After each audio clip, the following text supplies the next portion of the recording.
Problem 10 is more typical of some of the physics problems you have because we have several different things you're given and you have to calculate a value and you have to use physics in the process. You may or may not be given the equation, but in this case, you're given the equation.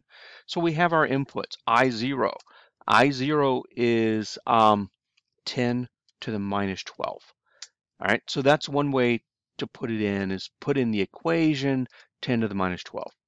The other thing that Excel lets you do is you can see how it expressed it here. You could do 1e minus 12. There is some convenience in this and that gets treated as a single number more readily by Excel than well, 10 to the minus 12 would be as well. That'd be a single number. So, okay, so we have I naught. We know I is, not I naught again, I is 1.83, I'm going to equal sign 1.83 times 10 to the minus 3. Okay. Now another way you could write this one, 1.83e minus 3. And you get to the same place. It's Excel shorthand for times 10 to the minus 3.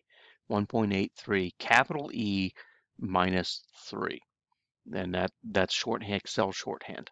And now we need to calculate beta. Beta is the second letter in the Greek alphabet, alpha, beta. That's where we get our phrase alphabet from.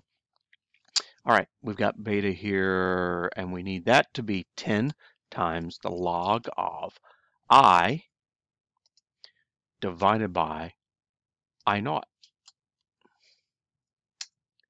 9.26.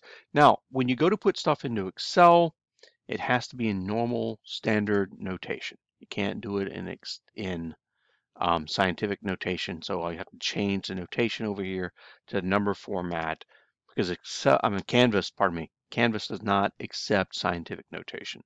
Canvas has to have a straight number notation. So 92.62 is the answer we get from Excel. And this, by the way, would be the, this in particular would be the decibel level of a 1.8 milliwatt sound. 1.8 milliwatt per square meter sound.